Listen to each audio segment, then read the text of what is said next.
Cita-citanya kan mulia nih 8%. Siapa sih yang Betul, nggak betul. mau 8%? Iya, iya, iya, iya. Bahkan kita sebenarnya zamannya Soeharto bisa 7%. 7%. 7% dalam Pada waktu Indonesia dikenal sebagai macan ya Asia. sebagai macan Asia. Hmm, MBG ini kan ibaratnya dia bisa mendorong konsumsi, iya. hmm. Ada aktivitas konsumsi di situ. Nah, cuma kan ibaratnya spendingnya kan besar sekali. Iya. Kebijakannya itu bukan pro growth, jadi bukan Oke. growth oriented lah, Terus tapi apa lebih dong? ke jadi growth oriented itu berarti kita mengupayakan supaya ekonomi itu tumbuh, Hmm, entah dari investasi yang tumbuh. hmm. Kemudian kita kalau pro growth itu berarti kita lebih ke bagaimana industri manufaktur itu tumbuh.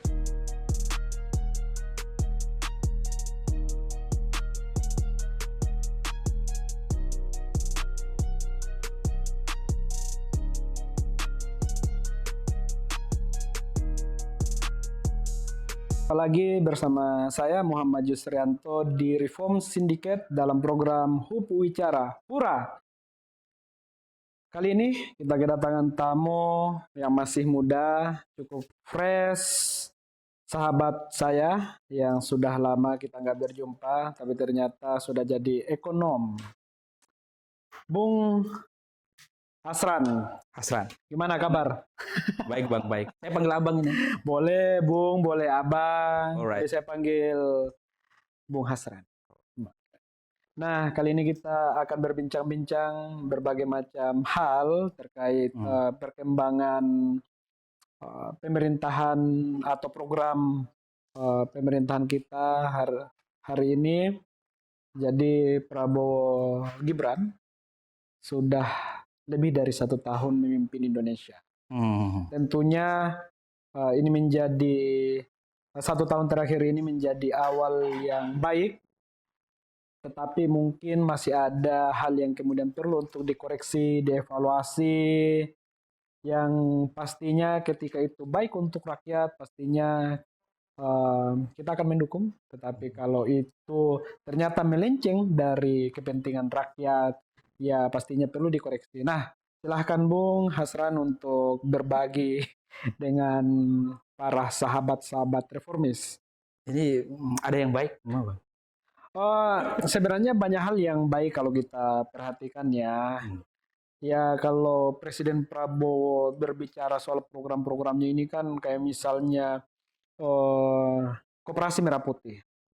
Nah, Koperasi Merah Putih ini kan targetnya secara nasional itu 80.000. Ya kan, dan itu udah di undang-undangkan, kemudian ya tinggal jalan pembentukan koperasi, kemudian juga butuh realisasi dan implementasinya seperti apa. Nah, banyak yang berpandangan bahwa Koperasi Merah Putih ini bisa berjalan dengan baik. Ketika berjalan dengan baik, maka siklus ekonomi di daerah-daerah itu pun juga dirasakan oleh masyarakat, khususnya masyarakat lokal dari berbagai macam sektor, baik pertanian, perikanan, UMKM dan lain sebagainya. Nah, menurut Bung Hasran gimana nih White Elephant ini nih?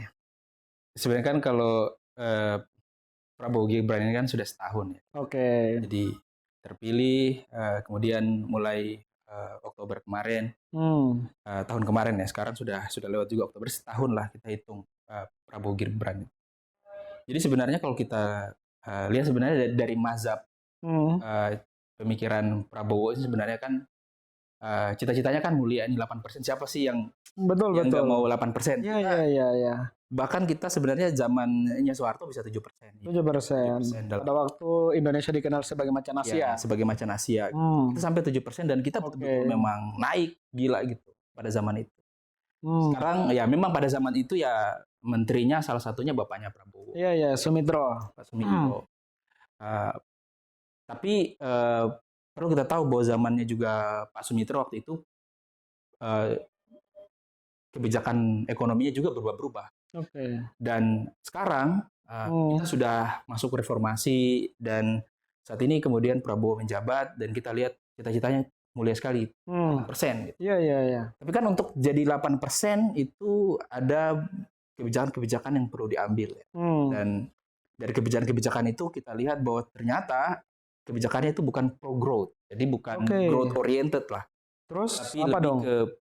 jadi growth oriented itu berarti kita mengupayakan supaya ekonomi itu tumbuh, entah dari investasi yang tumbuh. Kemudian kita kalau pro growth itu berarti kita lebih ke bagaimana industri manufaktur itu tumbuh, which is investasinya tumbuh. Tapi sekarang dia lebih ke pro poor. Mungkin karena pemikiran dari bapaknya mungkin ya, kita nggak tahu. Tapi memang cara berpikirnya seperti itu. Jadi lebih ke bagaimana supaya masyarakat kecil itu bisa mendapatkan akses terhadap ekonomi. Makanya kebijakannya ya MBG, dan merasa bahwa oh ini masih banyak orang-orang di daerah yang sekolah juga tidak maksimal karena secara ekonomi tidak ada, misalnya untuk konsumsinya agak kurang. Hanya kasih MBG gitu kan. Lalu Koperasi Meraputi menganggap bahwa oh kita pembangunan dari desa itu. Padahal sebenarnya koperasi ini sesuatu yang berusaha kita tinggalkan. Itu digagas oleh Muhammad Hatta, lama, kemudian nggak jalan, tapi survive, tapi gitu-gitu aja. Survive-nya koperasi dari dulu survive, tapi stay-nya di situ aja. Nah, pertanyaannya adalah kalau dia survive di situ aja, terus kita kemudian pengen naik, apakah dengan skema itu? Kayaknya enggak. Nah, makanya kemudian cita-cita 8% itu melalui program-programnya Prabowo, sebenarnya banyak ekonom-ekonom juga itu merasa bahwa itu impossible. Awalnya kan dibilang 8%, Bang. 8% itu kan bukan tahun depan, tetapi 3-4 tahun depan. Awalnya itu 8% itu kita cita-citakan di awal. Di awal tahun. Ya, tapi setelah kesini dia mulai oke, kayaknya ini dalam 5 tahun kepemimpinan pertama kita akan target di tahun 2029 itu 8%. Ya, itu ketika Prabowo masih kampanye dulu kita sudah bisa saksikan. Oh, dia minta cita-cita 8%, tapi kita nggak tahu kapan. Banyak mengasumsikan itu di awal pemerintahan. Dan ternyata setelah dia jadi, dia bilang itu nanti 5 tahun ke depan. 5 tahun ke depan pun dengan kebijakan sekarang kayaknya itu nggak realistis. Nggak realistis. Apa yang menjadi faktor nggak realistisnya? Dengan berbagai macam program yang saya kira siklus ekonomi di daerah atau siklus ekonomi di bawah itu bisa terbangun sebenarnya dengan berbagai macam program kerakyatannya. Jadi gini, ekonomi kita ini kan sebenarnya kalau kita lihat strukturnya, ya kan? Jadi ada pertanian, kemudian ada industri yang di manufaktur, dan yang ketiga adalah jasa. Nah, berdasarkan persentase PDB kita, yang paling tinggi itu jasa. Jasa itu kurang lebih sekitar 40%. Kemudian manufaktur. Nah, manufaktur, kemudian baru pertanian. Pertanian itu kan ibaratnya masyarakat yang ada di desa itu pertanian. Rata-rata pertanian atau perikanan ya. Perikanan. Jadi memang pertanian itu perikanan sudah masuk ke situ, Bang. Jadi namanya pertanian, tapi pertanian itu bukan perkebunan doang. Pertanian ada perkebunan, ada perikanan, masuk semua. Nah, di zaman Jokowi sampai sekarang, nah kita tuh manufaktur kita tuh turun. Jadi kontribusi manufaktur terhadap PDB itu turun. Kenapa manufaktur itu penting? Jadi manufaktur itu ya contohnya pabrik. Ya. Kalau kita kemudian ingin bangun pabrik ponsel, pabrik motor, atau pabrik apapun itu manufaktur namanya. Dan itu bisa menyerap banyak tenaga kerja. Dan itulah sumber-sumber kemudian kenapa bisa ekonomi bisa tumbuh di sini. Nah, pertanyaannya selama 1 tahun terakhir ini, apakah industri manufaktur itu menyerap tenaga kerja atau malah banyak PHK? Nah, kalau ini tidak bisa kita hitung begitu. Namanya kebijakan itu tidak bisa kita lihat setahun. Tapi kan kita bisa lihat apakah ke depan ini bakal lebih bagus apa enggak. Ya, tapi dilihatnya dari 1 tahun terakhir ini. 1 tahun ini kita bisa kelihatan tuh. Nah, kelihatannya adalah apakah kemudian manufaktur ini kan dia modalnya besar. Misalnya kalau kita mau mendirikan pabrik, itu bukan uang 1 juta 2 juta. Bicara uang miliaran. Pasti ya. Dan berarti uangnya mau ambil di mana? Bisa investasi dalam negeri, atau kita mau investasi asing. Nah, kalau sekarang ini supaya investasi itu bisa masuk, dia harus memastikan bahwa manufakturnya ini bisa dapat bahan baku apa enggak. Nah, bahan baku ini dari mana nih? Ada dari dalam negeri juga nih Bang, ada juga dari impor. Nah, kalau dalam negeri itu biasa lebih mahal. Nah, tapi kalau impor itu lebih murah. Makanya kalau kita mau invest, kita anggap aja nih kalau saya mau bikin usaha, misalnya usahanya keripik tempe gitu. Pasti kan bahan bakunya tempe dulu, Pak. Semakin murah bahan baku saya, semakin bagus usaha saya gitu. Right? Dan itu kalau bisa ada lebih dari impor ya bagus. Tapi sekarang pemerintah itu nggak pro di situ, justru berusaha untuk kita jangan impor deh. Karena ini kebijakan yang kurang populer kan. Jadi kalau kita nggak impor, investasi nggak masuk, bahkan masuk ogah-ogahan juga masuknya. Mungkin teman-teman pernah ajak orang podcast, kenapa kita bandingkan Vietnam sama kita? Kita di sini bedanya. Iya. Kalau Vietnam kan cukup maju dalam inklusif banget lah. Ya, nah di Indonesia mungkin ini paradigma yang digunakan itu paradigma kemandirian. Makanya untuk impor dari luar itu ditahan dulu. Sekarang gini deh, kita kemudian bicara kemandirian. Sekarang anggap saja kemudian kita bisa, tidak ada negara dimanapun yang maju kalau dia berbicara kemandirian, pasti dia akan melibatkan trade, perdagangan.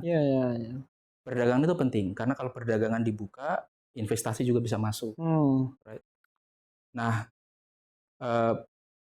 kalau bicara kemandirian, ya kalau kita sebenarnya meneliti ini, kita meneliti bahwa ternyata kalau impor ini kita tutup misalnya, memang petani itu bisa menjual berasnya.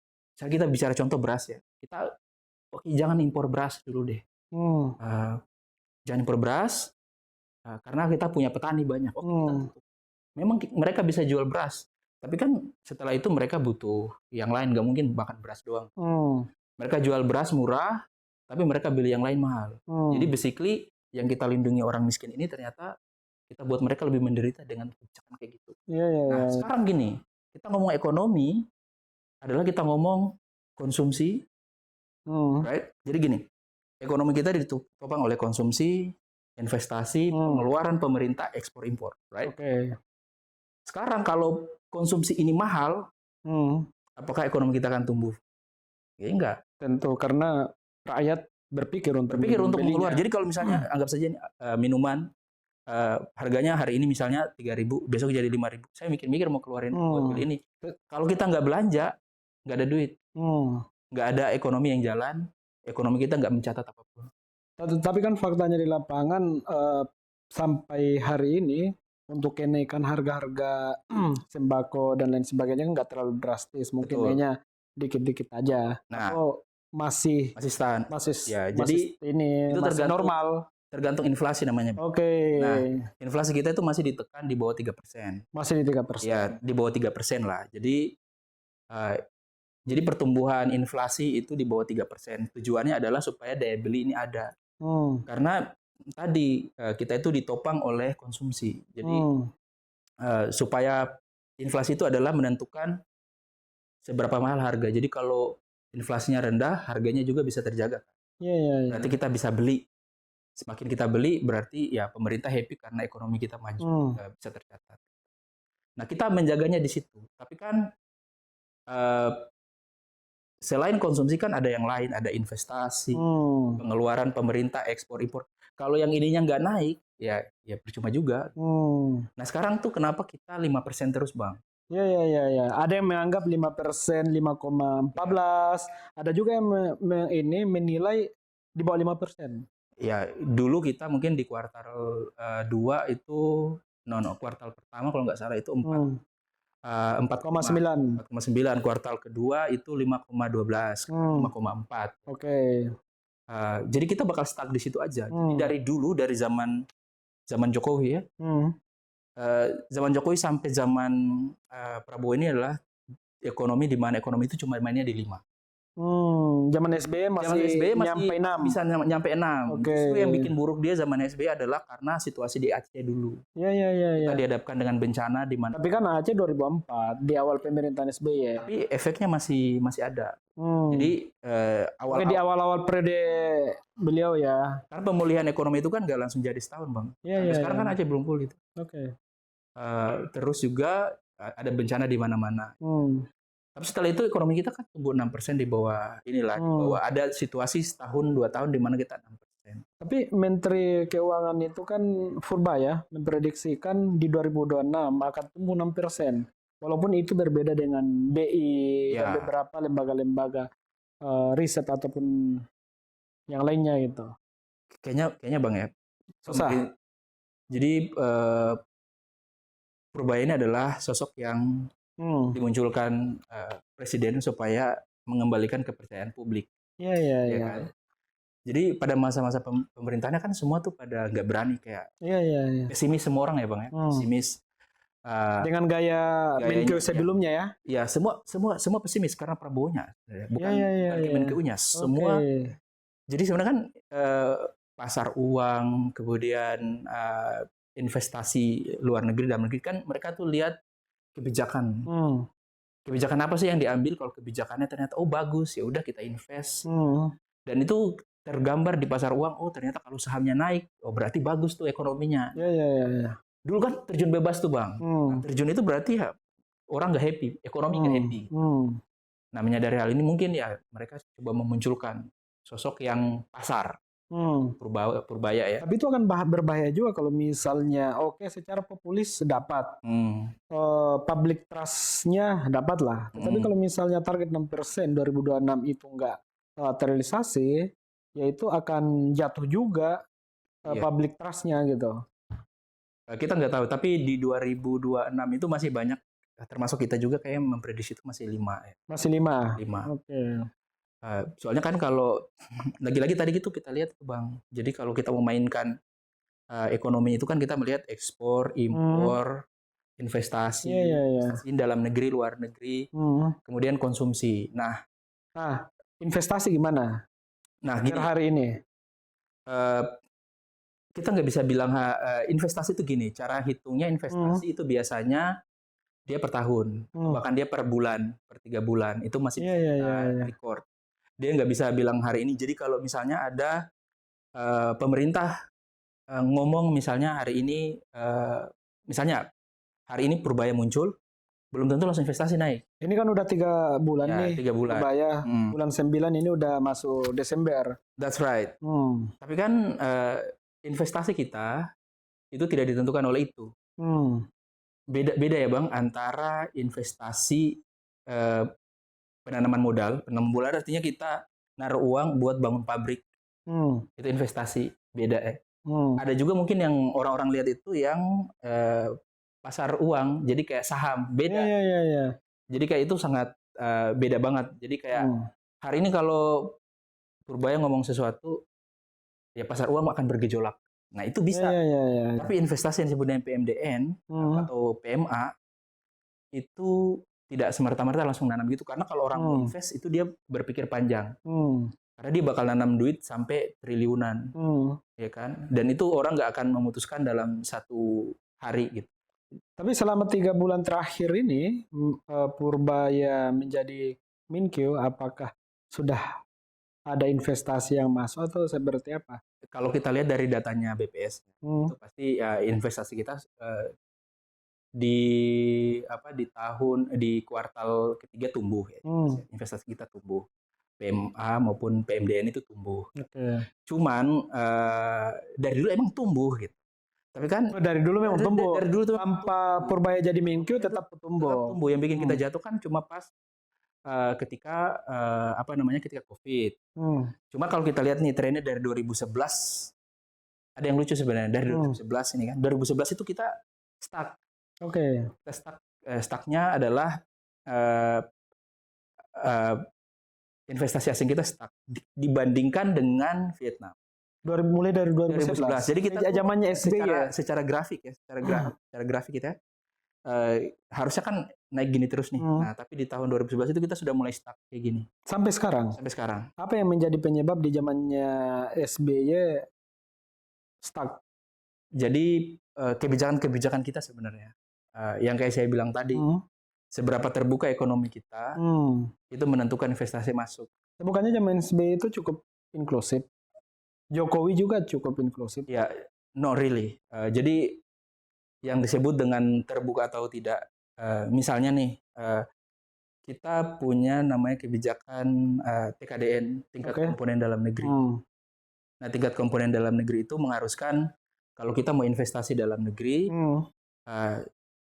kamu harus mengambil bahan baku dari dalam negeri, tenaga kerja dari dalam negeri, atau kita melakukan R&D. Jadi semakin tinggi presentasinya, semakin banyak kamu harus ambil dalam negeri, dan kalau kamu ambil dalam negeri itu mahal. Masalahnya kan kalau perusahaan asing itu kan dia sebenarnya punya jaringan di luar. Nah, jadi mereka sudah punya jaringan kayak gini itu membuat mereka kemudian kalau ada TKDN kayak gini menyusahkan. Daripada ada persyaratan kayak gini, mendingan saya pergi ke tetangganya aja sebelah. Gitu, ya kan? Nah, satu. Yang kedua, ternyata masalah labor, tenaga kerja gitu. Tenaga kerja kita itu ternyata, walaupun ternyata kita ini di Indonesia mengeluh kok murah, uang segini nggak bisa hidup di Jakarta. Ternyata kita tuh mahal. Hitungan dari para investor mahal. Dibandingkan dengan Vietnam. Ya, jadi Vietnam tuh lebih murah. Nah, dan makanya kemudian kalau ternyata biayanya mahal di sana, mendingan kita invest di sana. Plus ternyata produktiviti kita rendah.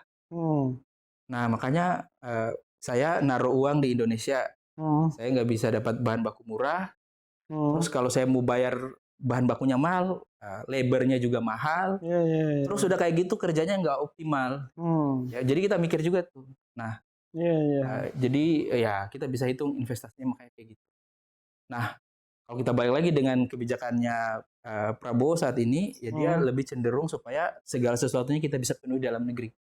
Bagus untuk masyarakat kecil, iya, misalnya kayak di ini jadi terbelikan barang-barang. Tapi ya sudah, kita hanya bisa di 5% jatuhnya. Jadi kalau kamu mau 8%, kamu harus berani keluar dari situ. Dan itu kayaknya agak susah dengan kebijakan sekarang. Walaupun misalnya kayak Menkyu kemarin itu kan waktu di awal-awal menjabat, duit berapa ratus triliun tuh? Ya itu yang sekitar 200 triliun kemudian didistribusikan ke beberapa bank-bank BUMN gitu. Nah, itu kan sebenarnya tujuannya kan bagus tuh. Jadi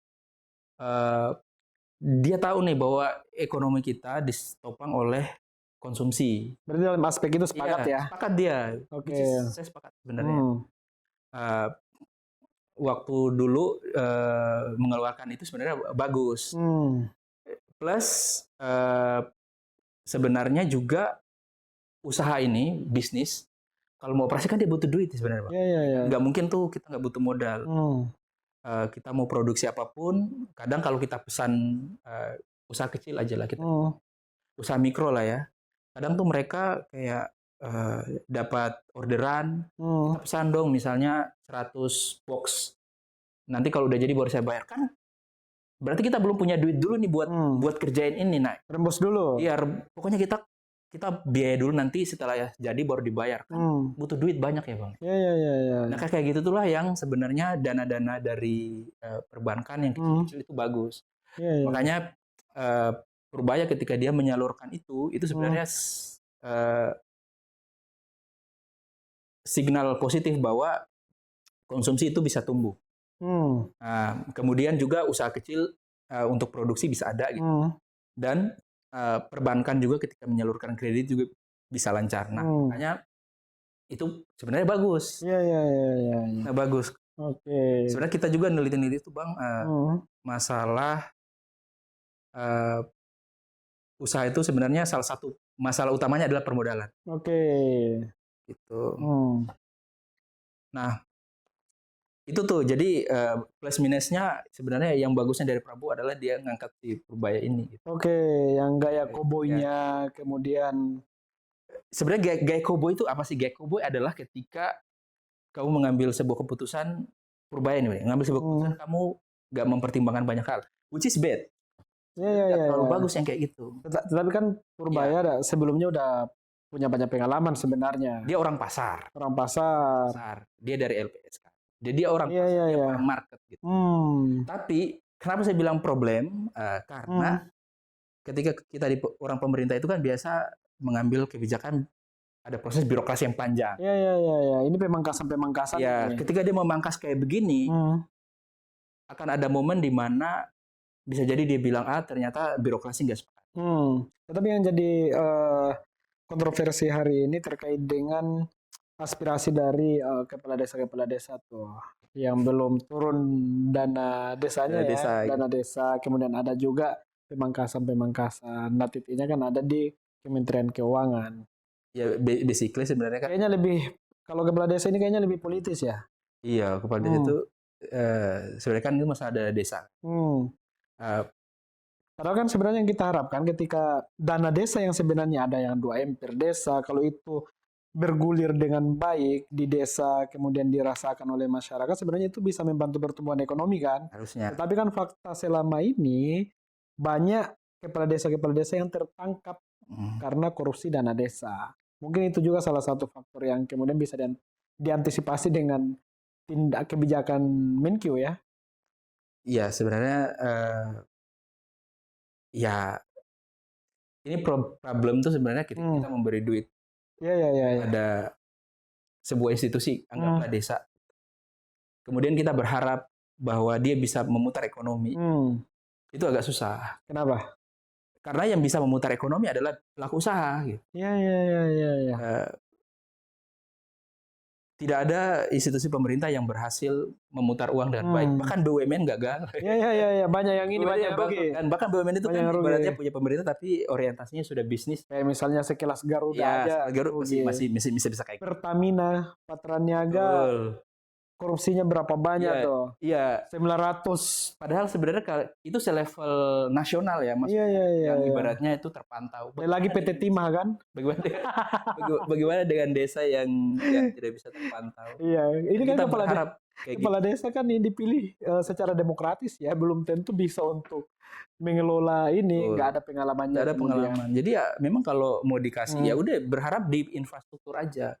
Jadi kita nggak kebijakan infrastruktur ya. Kalau memang ngasih duit ke desa ya udah berharap bahwa dia akan memperbaiki administrasi, dia akan memperbaiki infrastruktur, memastikan bahwa misalnya untuk akses kesehatan ada, infrastruktur untuk melancarkan aktivitas masyarakat ada gitu.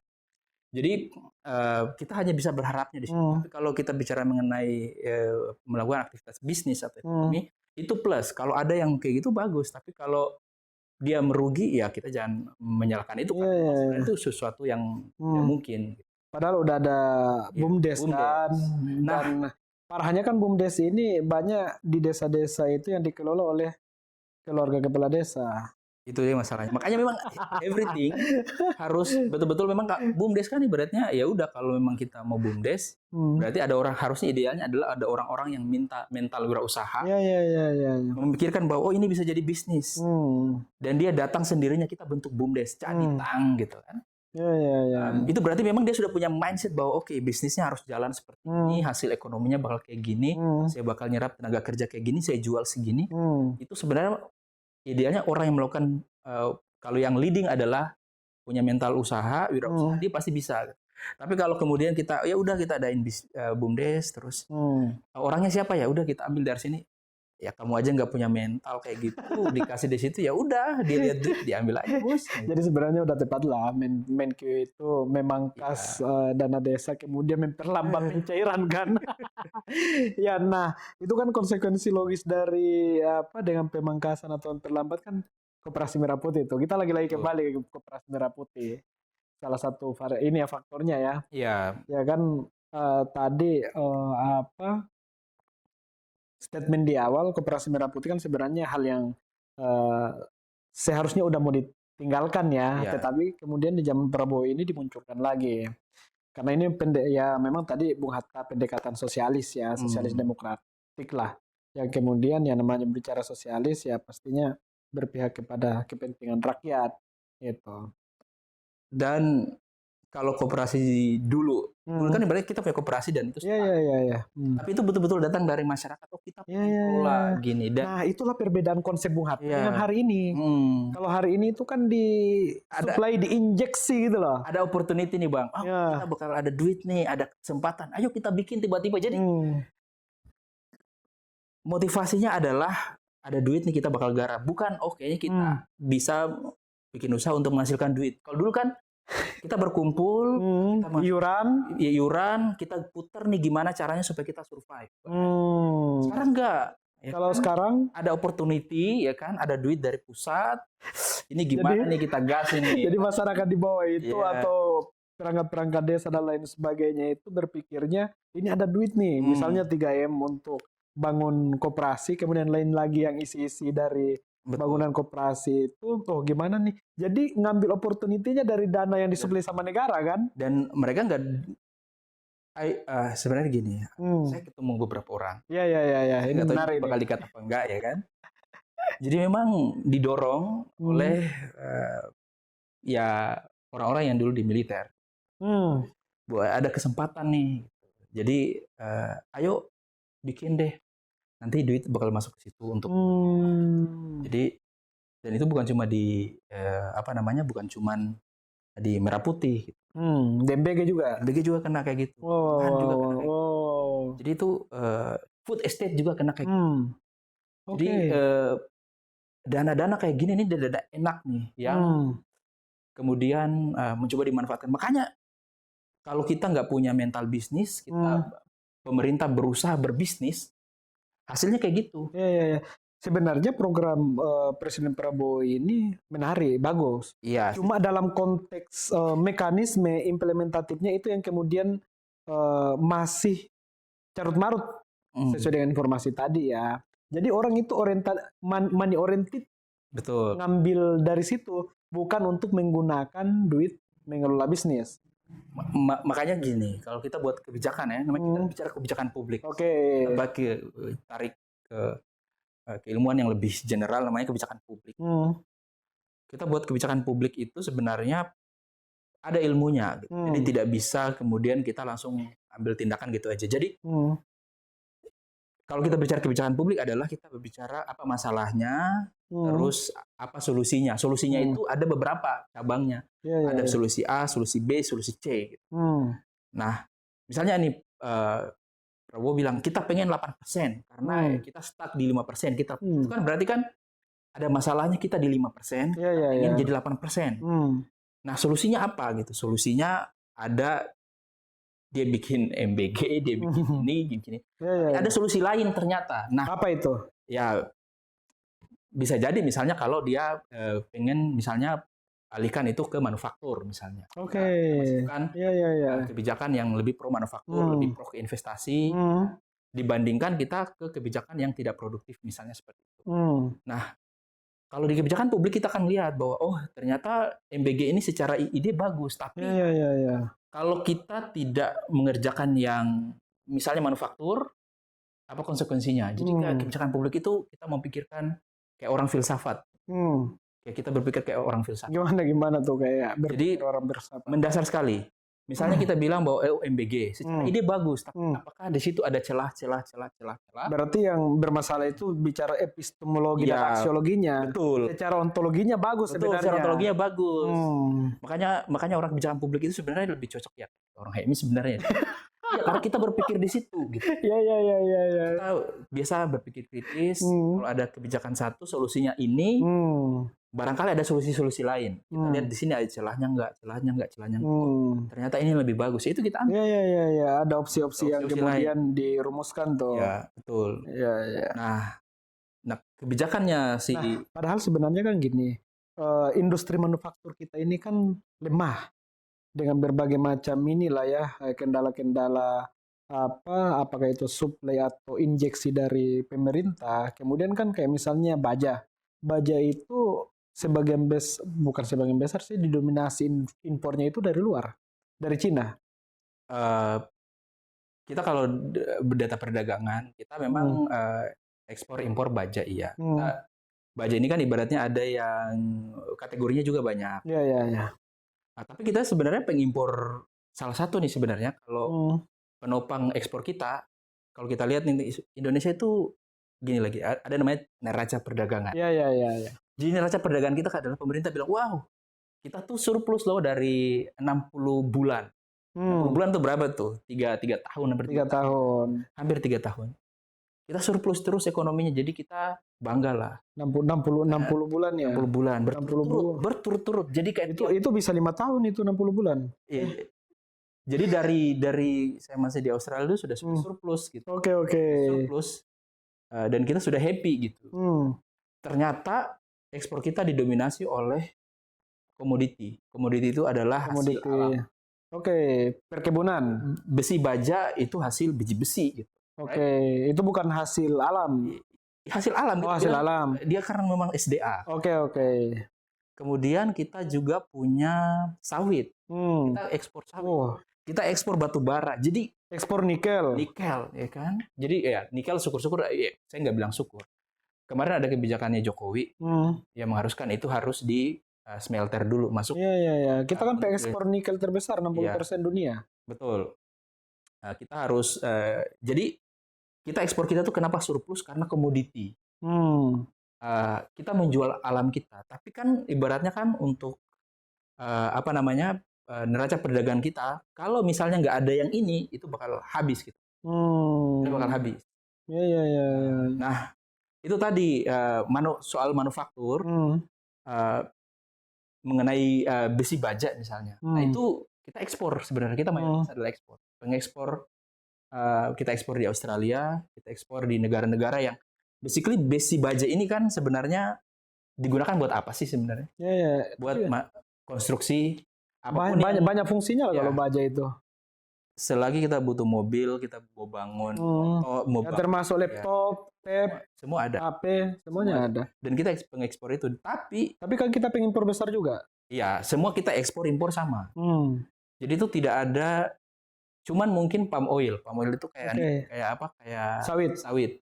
Yang kita tuh nggak impor banyak. Iya. Kalau kayak besi baja karena kita juga butuh konstruksi dalam negeri kan. Butuh membangun.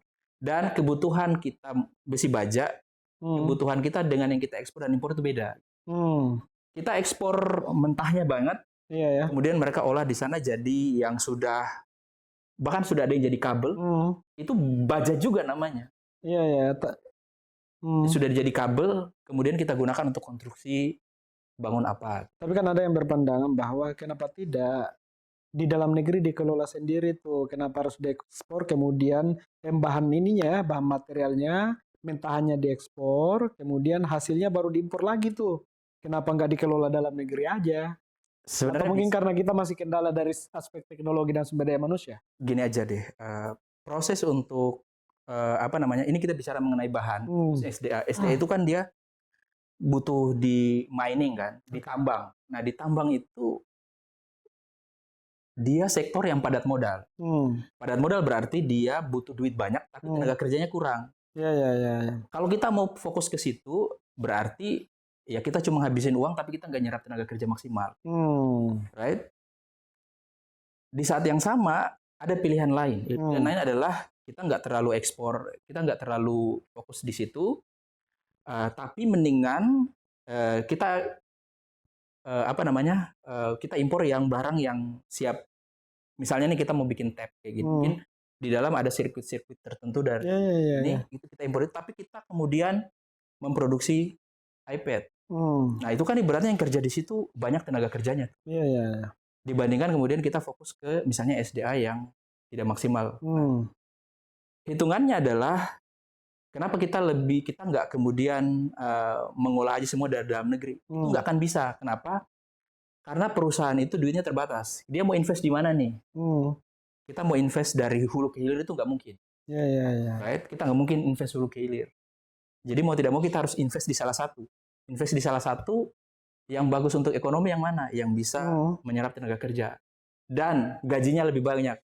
Antara yang berproduksi di sini sama yang di material yang lebih rendah lebih mahal yang produk yang sudah advance. Tapi ini kita kembali ke MBG. MBG itu kan juga penyerapan tenaga kerjanya lumayan banyak.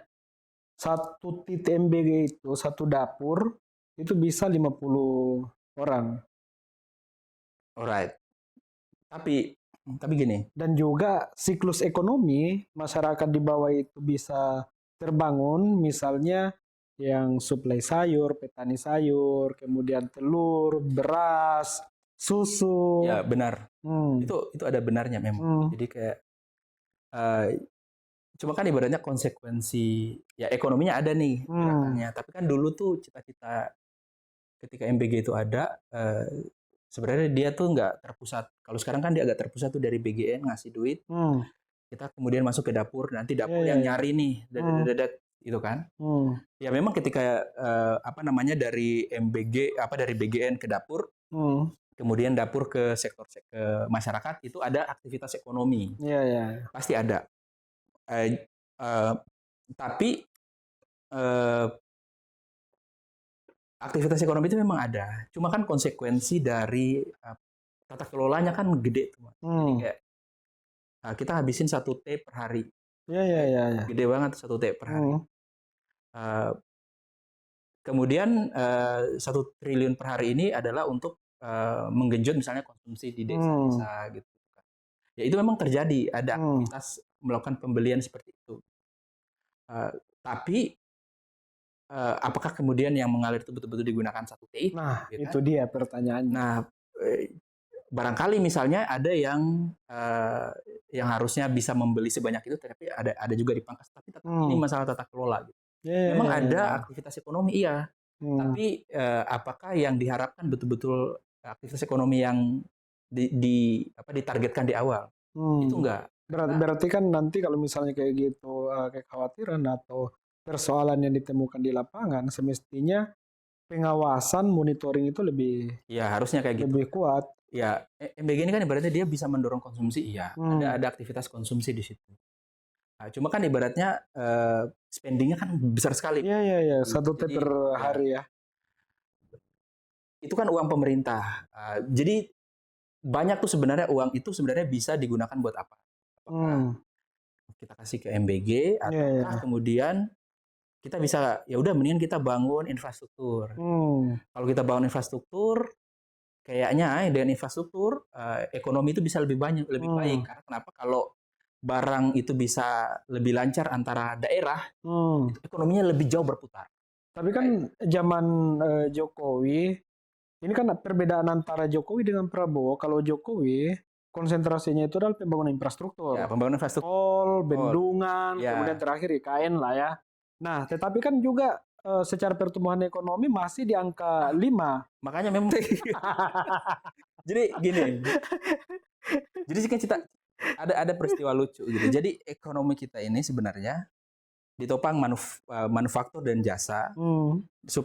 Tapi manufaktur adalah penggerak yang sangat lebih baik karena dia bisa menyerap tenaga kerja lebih banyak. Lalu dia nilai tambahnya juga lebih banyak, ya kan? Tapi dia sangat tergantung oleh logistik, ya kan? Jadi logistik kita tuh zaman Jokowi itu adalah 20% dari PDB. Nah, logistik. Jadi 20%. Jadi kalau kita menghasilkan PDB misalnya 1 T, misalnya 1 triliun, maka 20%-nya itu logistik. Tidak maksimal karena habis di logistik. Jadi kayak aduh kita nggak maksimal.